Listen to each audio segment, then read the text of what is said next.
Hey YouTube, Kurt again from Time Machine Transport. It's part two of a three-part brake and wheel seal video on flatbed Benson trailers. Like I said, they're 95, 96s. Anyways, like I said, I'm not a mechanic. I'm just trying to figure out everything on my own. I have watched a lot of videos on it. We already have this one together, but I'm going to go over some parts for you.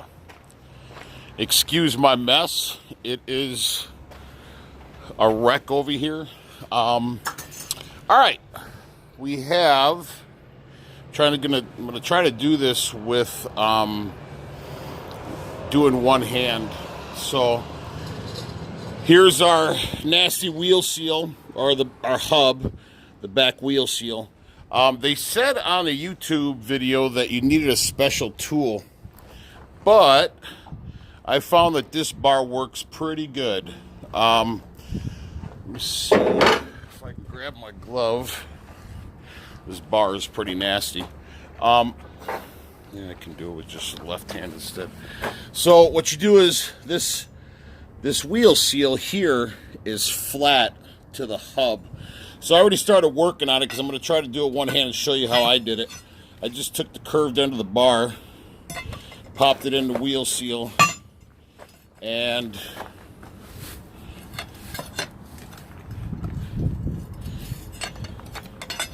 worked my way around it. And once I worked my way around it, I just took the flat part,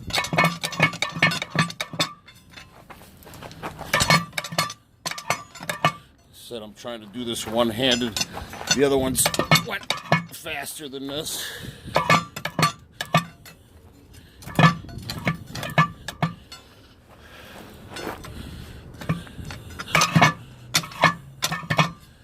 Almost. There we go. All right, now once you have that off, your bearings will pop right out. And that's what it looks like on the inside. So, I have one set up at the shop, inside the shop already. That's already all cleaned. So that's going to be the last one there. But I have this one in the shop. You're going to go through a lot of brake cleaner. Brake cleaner's cheap. Hope it's light enough in here for you. We just moved into the shop and I haven't transferred over the power yet. This is a press. I didn't have one of these when I did the tractor brakes, or seals, sorry.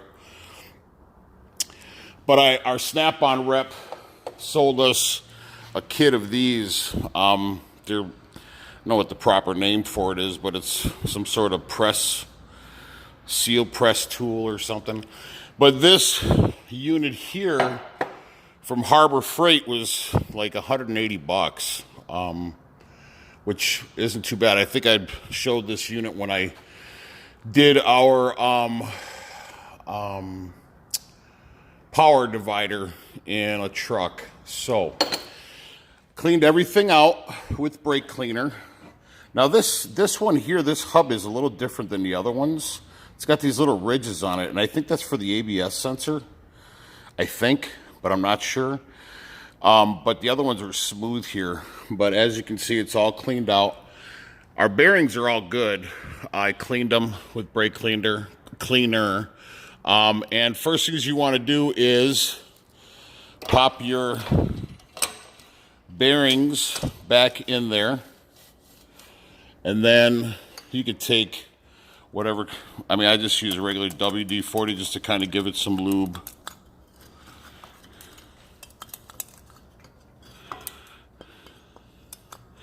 Really trying to do this one-handed. I'm sorry if I'm not getting the whole video in here.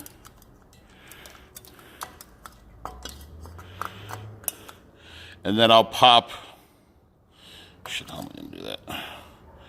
I'll just put it right here. I'll take a little bit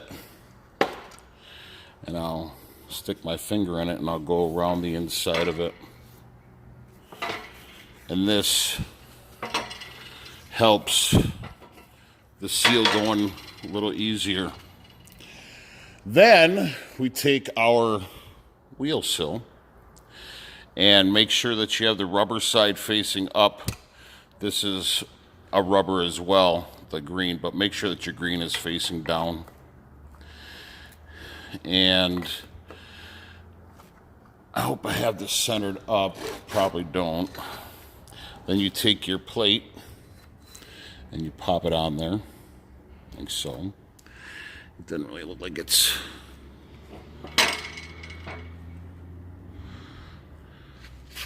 100% centered up there, so I hope it's going to go down easy.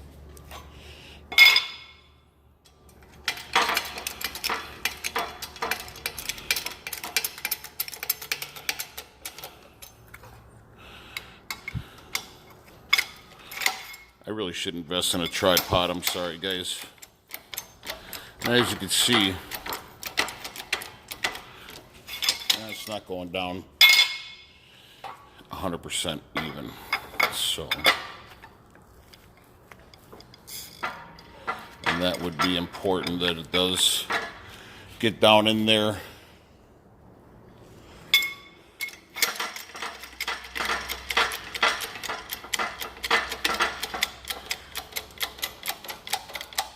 And if you don't, like I said, when I first did my first tractor brakes, I didn't have a press.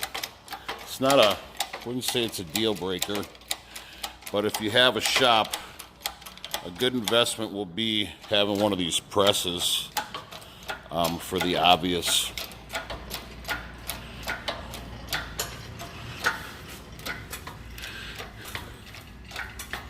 Sorry if it's a little blurry.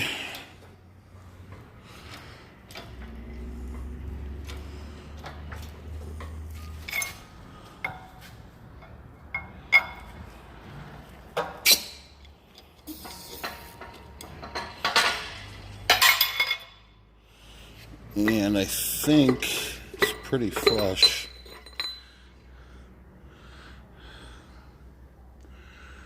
I think it's pretty good. I think for safe measure, I'm going to go back down one more time. I don't know if you can overpress these things. Like I said, I'm not a mechanic.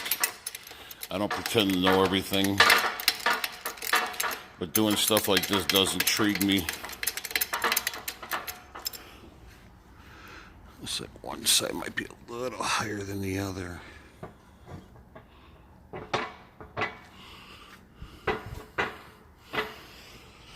Let's try that.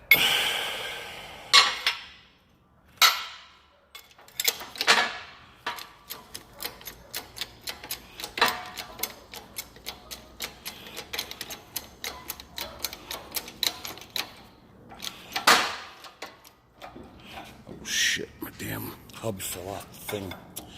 Oh well. Darn it.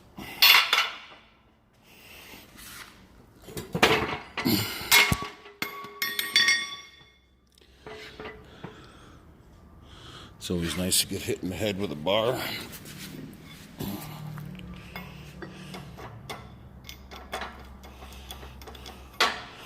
Sorry guys, it's taking so long. I don't know how to, I'm sure you can fast forward through this part. You get the gist of it, but I want to show you something. That's why I'm finishing it up.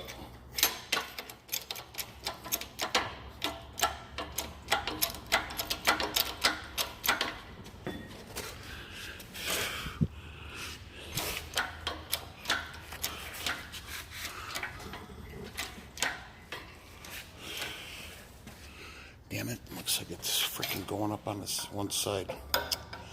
Okay, so being that I'm doing this all one-handed, it's not going according to plan.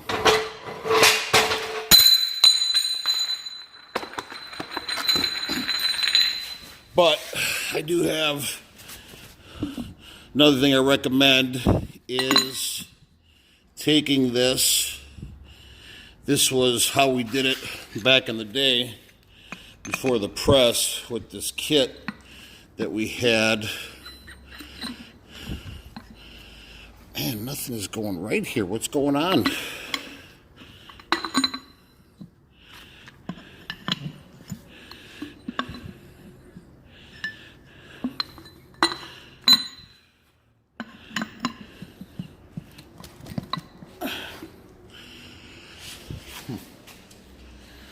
Sorry.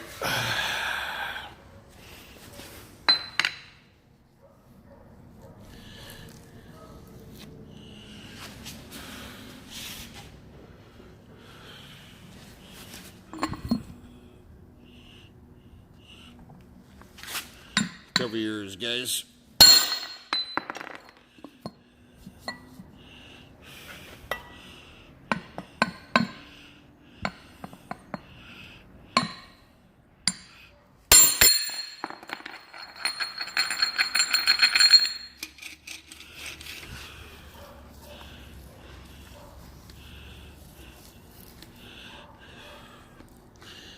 Feels pretty good. Not 100% sure on it, but anyway, so that's your finished product right there. I'm gonna have to double check to make sure it's all flush, but I have some finished ones out here.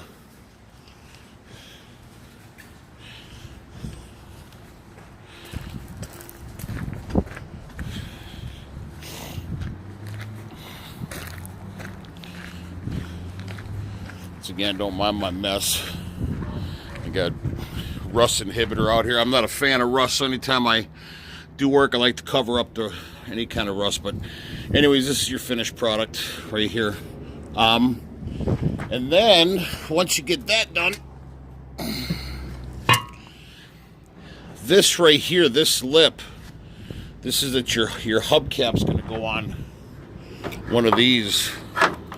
You have to make sure that you take a wire brush on a pneumatic. I mean, we use an air one, and you're gonna wanna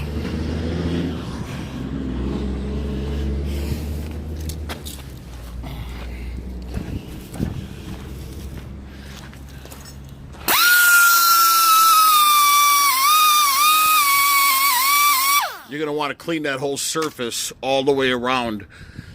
If you don't, your gasket, when you put it on here, is not gonna seal properly, and you're gonna get a leak. Also, clean the face of this. The old gasket's still on here, but don't ever reuse a gasket. Get new ones; they're cheap. You would be making a big mistake to go through all this work and then to use an old gasket. And then once you clean this off, you got to hit that with a wire tool or a wire brush. This is that kit that we use for the press. And then once you get that done, then when I took the nuts off, these have to be torqued down. I don't know what the torque specs are. My mechanic came and he's going to do it. But once you put everything back on, you have to make sure it moves. But you know, when I took this off, this ring was flush, so I know that I'm right around where I need to be for my specs. But it's not spinning the easiest, so I'm sure once I get, and I did put oil on it. I'm sure once she works in there, I get the tires on and stuff, and once we torque it, I'll find out. But you notice here, I have the clips. There's only, I guess they only require you to do 2. I do 4. I mean, why not? And then what that does is it locks the nut in there, so when your tire's spinning, when your wheel's spinning, your nut won't work off and kill somebody. Like I said, if you ever put this on, how you have these other ones here that are up right here, all the way around, these other ones, those fold down. If you leave those up, this is what locks that nut into place. So you got to make sure you do that fold over at least 2 of those tabs. All right, so we have, and I know I say so a lot because I'm always thinking. Now, for your brakes, oh, I'm sorry. So, here we go again. So, shoot. See that on the ground? That black thing? That was the old ones. All I had to do is take a 3. Now, these are different than the other ones. This kit came with 2 sleeves, and I've seen on some videos where they pounded these sleeves out, and then they cleaned the inside of the opening with a wire brush, a pneumatic wire tool, and then they popped these back in with a little press thing, and then they lubed up the inside, and then the cylinder slid right in there. This didn't have that. I don't know if it's just because they're older trailers. So all I had to do was loosen up this bolt and nut. I popped out the old ones. I cleaned out the inside with a wire tool, and then just popped these in and fastened the bolt back down. It worked perfect. And then I obviously hit everything that was rusty again. I haven't cleaned this side yet, but I just wanted to show you. You got to do that first. And then these 2 little, see those 2 little bars in here? Let's see if I can rip that open. Sorry, I wasn't ready. But that little thing right there, there's 2 of them. They pop into your second holes here and here.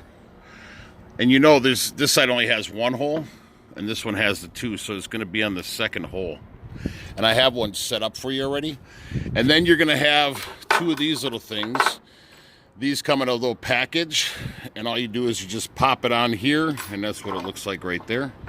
And then it comes with the 3 springs. 1 big spring and 2 small springs. Now, what I did was, I put the big spring on first, and these are those 2 pieces with the little wire, the little black wire thing I just showed you. This is your S-cam, and there's the little rod things I was telling you about. I don't know if you can see there. There you go. Those are little rod things, and your big spring clips right on there, top and bottom. So, but you gotta feed the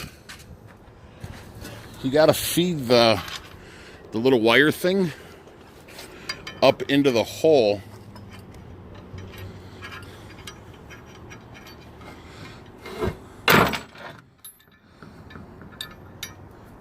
Sorry guys. So it's gonna look like, I'm trying to see in the sun with this. So it's gonna look like that, and then you hit the one end with a hammer, and then it pops through and it comes out the other end here. So that's why they don't come like that. You got to do them yourself. Then we have two holes here for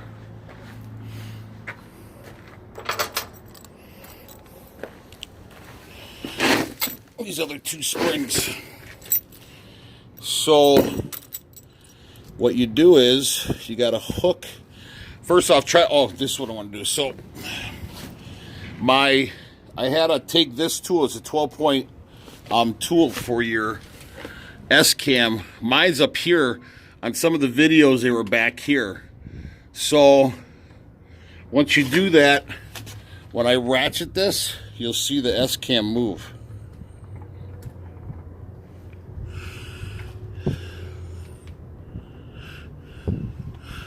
And I'm just looking for it to pop into the hole. So now she's grooved out. So you do that, which moves your S-cam, I think it's clockwise, I think it's clockwise. And that's how you move your S-cam to line them up to your cylinders here. On the backside by your slack adjuster is where you have to do that. And I found that out myself. Nobody had a video for, well, I think there was one guy that had a video, but it was on the backside, like I said. But anyways, once you get those lined up, then you can take your springs. One goes on the front, and one goes on the back. And then you're going to take a screwdriver. I'm not using this one, But essentially what you're going to do is you're going to take your screwdriver, you're going to put it in that hole, and you got to work it in there. Now, obviously, that's just for show. So, but you got to do that one and then do the back one. So you got to do it on both sides, okay? And then once that's done, then you can go ahead, once your brake is secured,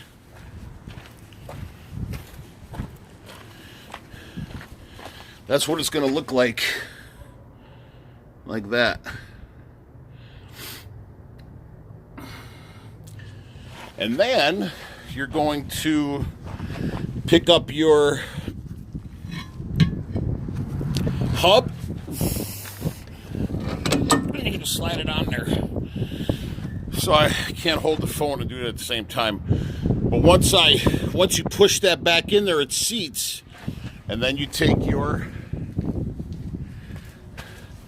nuts, thread it back on with your hub socket wrenches or whatever the heck it's called. So, and that's another look at how it looks. So that's that. I will do another a third video. These hornets are crazy out here today. It's this time of season, I guess. I will do a final video. This is part 2 of 3. I hope it was helpful. I don't know if I missed anything. I apologize. I'll cover anything I can on the last video. I hope this is helpful because I haven't seen anybody that's done a brake video that was this, brakes and wheel seals. I haven't seen anybody that was this thorough. And like I said, I'm not a mechanic, so, but it just, with all the videos I've watched, they just didn't seem like they were quick, because I'm sure they want to get the stuff done and not really want to share anything with anybody. But hopefully this helped you out. If you liked the video, click the thumbs up, the like button, and share it if you liked it. And once again, I hope this was helpful, and I'll talk to you on the third video. Have a great day.